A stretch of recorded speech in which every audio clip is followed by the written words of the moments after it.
Hey there, friends. Welcome to another episode of the Bible in Life podcast. My name is John, and if this is your first time listening to the podcast, welcome. I'm so glad you're checking out the Bible in Life podcast. Here on the podcast, we're all about what I call blue jeans theology. That is theology in the language of everyday life for the purpose of following Jesus in your everyday life. And so if that's something that would be helpful to you, man, I hope you'll stick around and check out even earlier episodes of the show.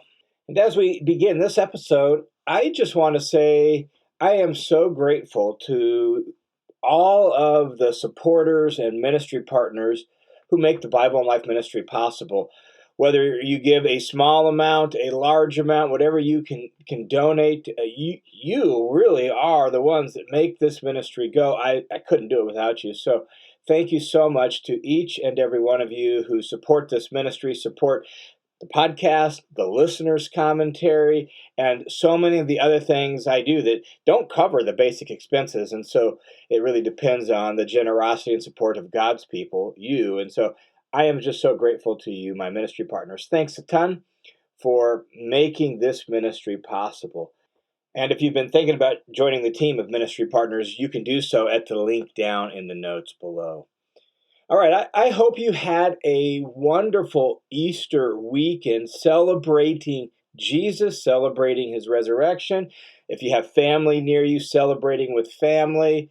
Wherever you're at, wherever you live, I just pray that your Easter weekend was a deep encouragement to you. You know, it struck me yesterday as I was sitting in service and worshiping the Lord and focusing on the resurrection for whatever reason. What hit me fresh this go around was the fact that someday I'll actually get to see Jesus. Because he is raised from the dead, I too will be raised from the dead, and I will be with him forever. And I'm not sure what it was about the songs in the service yesterday, but that reality just hit me powerfully yesterday. The fact that my relationship with Jesus is good right now, but it's not all it's supposed to be, and all someday it will be, and someday I will see him. I will get to see Jesus. I'll see the look in his eyes. I'll hear the tone in his voice, and I will be with him forever. Man, that was deeply moving to me as I sat through service yesterday. So we had a really wonderful Easter, both the church service, being with family, enjoying our time with our little daughters and little grandson, and it was just a blessed day because of that. And so I pray you had a day like that as well, and that you could fix your gaze on Jesus and know that he lives. He's risen. He is just as alive now as he was 2,000 years ago, and he is offering life to you as well in his name. And so pray you had a great Easter. You know, as I talk about that really is a great lead in to where I want to go on this episode of the podcast and then in the following weeks on the podcast, because I've had my own struggles with faith. I've wrestled with questions of doubt. I have at times wondered, is this really real? And I think that's normal, and I think that's somewhat understandable. The biblical story and the Jesus story is incredible, like incredible, phenomenal. It's not something that happens on a regular basis, right? Just take the Easter story, the thing we just celebrated at Easter, the resurrection. When was the last time you were at a funeral and the dead person came back to life? That doesn't happen on a normal basis, right? It's incredible. It's phenomenal. It's extraordinary. And that makes it challenging sometimes to believe. And the reality of my struggle really came to a head when I was in graduate school. And so what I want to do here over the next few minutes with you on this episode is I just want to share a little bit of my story to set up the next handful of weeks on the podcast. And so I graduated with a degree in New Testament and ministry from undergrad school in 1992, almost 30 years ago. That's right, I'm old, okay? So I graduated with my bachelor's degree in 1992, and I immediately wanted to go to graduate school. And so we moved to the Midwest, and I went to graduate school in Ohio. And so shortly after I began, sometime probably my first year of graduate school, maybe my second year of graduate school. I'm not really sure exactly when it began, but somewhere in the middle of my graduate school experience, I'm studying theology, I'm studying the Bible, right? It's a conservative school, and yet somewhere in the midst of that, uh, skepticism, doubt, questions of faith began to really well up deeply within me. And I really began to struggle with the truthfulness of the Christian faith. Could we trust this story? How do I know it's true? Because if it's not true, why would I believe it? Why would I give my life to it? And the reality is, I I'm a Christian, not because Christians have always been nice to me, not because Christians have never disappointed me. I'm a Christian not because I just love going to church. Like, I don't always like going to church, right? Like, I'm a Christian not because I just love going to church. I'm a Christian not just because it's always easy and made my life just so sparkly and happily and full of, rainbows and pretty sunsets. Um, I'm a Christian ultimately for one reason and only one reason. And that reason is because Jesus rose from the dead. And so Easter for me is central to everything I believe. I'm a Christian because I'm convinced it happened. That what the story the New Testament writers told and banked their life on happened. But it hasn't always been that way. I haven't always been certain of that, and that's what happened in graduate school. Here I was studying theology, studying the Bible at a very deep level. I was reading all sorts of books from a wide range of scholars. This is, as I noted, the early 90s, and it was really the in the heyday of the emergence of deconstructionist hermeneutics. That's a fancy word for people who just say we need to deconstruct this story and find what's going on in the text and yada, yada, yada. So there was a lot of scholarly debate about how you know what's true and how you know what's real. And I had some colleagues, some friends in graduate school, and even some professors who were close to my age who were wrestling with these kinds of questions, and they would therefore they would cause us to wrestle with these questions. And that's not all bad. It's good for us to ask hard questions and challenging questions. So I'm wrestling with all of this sorts of stuff, wrestling with some of these questions, and uh, in the midst of wrestling with it at an academic level, graduate school was just exhausting for me. So, some other contributing factors besides the academic questions were just sheer exhaustion. The way my program fell, my graduate degree was a 95 credit hour degree, which is a pretty bulky graduate degree. So, I had to do 95 hours, uh, and I did it in 3 years. And the middle part of my degree, I did 42 graduate hours in a 12-month period. That's insane, all right? That's crazy, but that was just the way my program fell and the courses I needed between summer session classes, winter session classes, spring break classes. I did 42 graduate hours in a 12-month period. So I was mentally, physically, emotionally exhausted. And then in the middle of all of that, it just seemed like God was absent. Like I was praying and there was no sense of his presence. Um, didn't necessarily see answers to prayer. So there was just a lot going on in my life and in my world that all combined together to say, how do I even know if this is real? How do I even know if this is true? And so I'm in the midst of this graduate school experience studying theology, wondering, is it even true? And this went on not just for a few days or even a few weeks. This went on for months. And after probably about 6 or 7 months, it felt like I was in a dark tunnel with no light around me. And God just seemed incredibly absent in the midst of all that.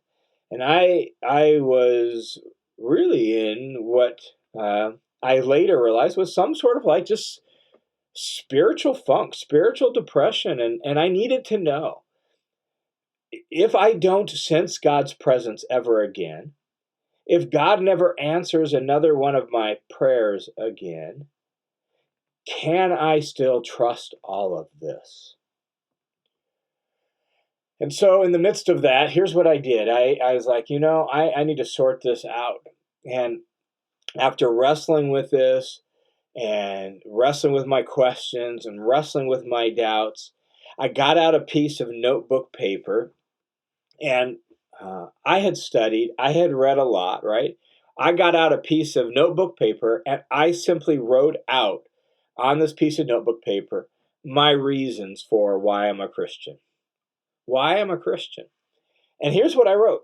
And it may not mean that much to you, but in this moment, this is what it meant to me. I just wrote down a handful of bullet points that were helpful to me. And here's what they were. One was, this story is written way too early and told way too early to be a myth, to be a fiction, to be fabricated. It's told during the lifetime of eyewitnesses. That's just hard to say it's all made up. So that was one thing I wrote down.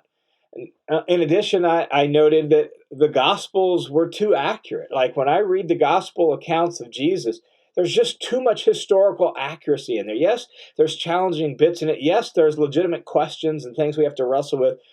But the fact is there's just too accurate. They're too rooted in history.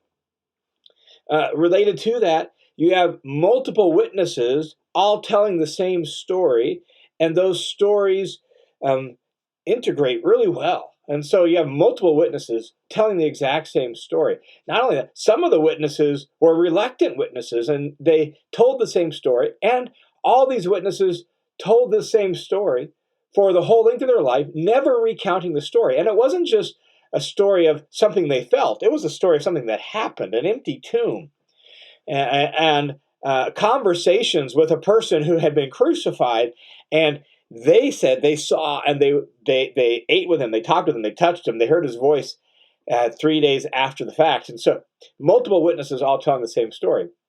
Not only that, one of the other things I wrote down on this piece of notebook paper was the New Testament documents are just too reliable.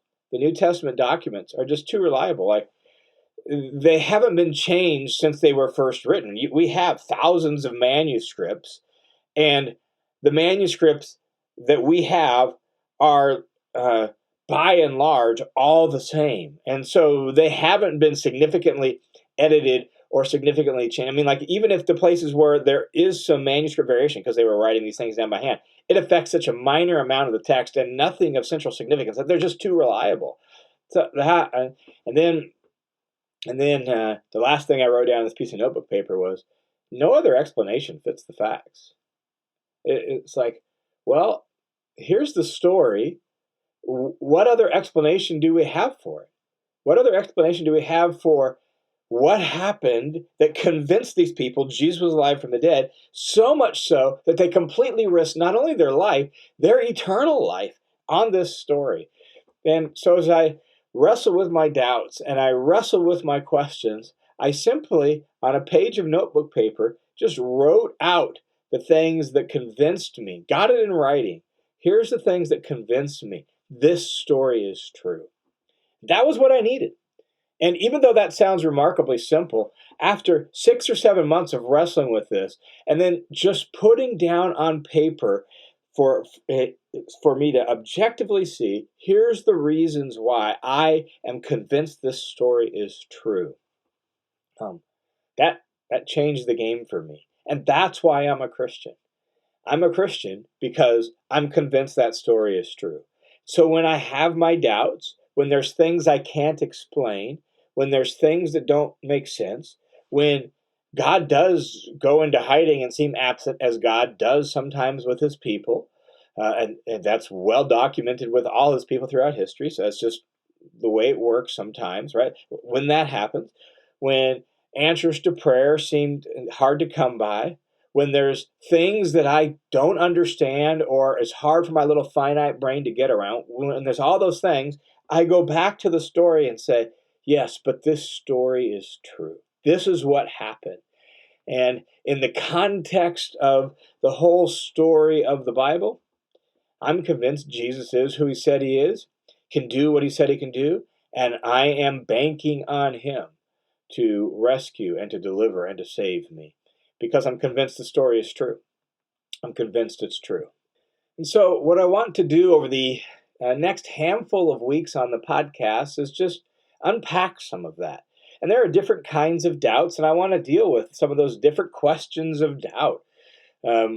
Questions about some people just have questions about the existence of God. Some people have questions about, look at all the suffering and pain in the world. And if there is a God, particularly the God of the Bible, who's supposedly all good and all powerful, how can that be? There's even questions about, say, hell, or questions about the text of the Bible. How, is it reliable? Can we trust in that? There's questions about answered prayer, and why does it seem like sometimes God answers prayer and sometimes he doesn't? There's just different kinds of questions of doubt. And I don't have it all lined out right now, and I couldn't tell you 100% exactly all I'm going to deal with over the next few weeks. And if there's some questions of doubt that you're wrestling with, that you like, would you please address this one? Man, shoot me an email or message me through Facebook or Instagram, whatever, and let me know which one maybe has really plagued you and been something. And if I have some helpful thoughts on that, I will try to wrestle with that one as well. So I don't have it all lined out. I just know I want to help answer some of these questions of doubt, because you may not have had them, but there are plenty of people that have had questions of doubt. I know because I've sat with them and listened to them wrestle with their questions. I've provided pastoral care for those who are wrestling with various kinds of questions of doubt. I have had, obviously, my own questions of doubt that I've wrestled with. I've read tons of books on that. I've read articles on questions of doubt. So there's different types, and I want to wrestle with some of those different types. The goal of this is to help us walk by faith in Jesus fully and completely. For right now, we walk by faith. Someday, it'll be by sight. But right now, we walk by faith. And our faith is only as strong as our confidence is in Jesus himself. That's ultimately the goal, is to have confidence in Jesus. And if there's doubts that's nagging at our confidence in Jesus, and we can at least put some of that into perspective and some of that into context, I want to help do that. And so over the next handful of weeks here on the Bible in Life, I just want to wrestle with some questions of doubt with you. And I would love for you to engage with me and ask some of your questions and let me know how it's going. And so I'm excited to share some of my thoughts on this and things I've wrestled with. And I would love to hear from you if you have thoughts, comments, questions as we process questions of doubts over the next handful of weeks. Hey, I hope you have a great week this week. May, even if you're wrestling with questions of doubt today, may you set your gaze on Jesus, and may you wrestle with those doubts to determine the truth of your faith. Because if Jesus is true, he can stand the fires of investigation. If he's false, wouldn't we want to know it? And so feel free to ask, feel free to wrestle, but do so in an honest and earnest pursuit of the truth. May God bless you. Have a great week in Christ this week. I look forward to talking to you again next week.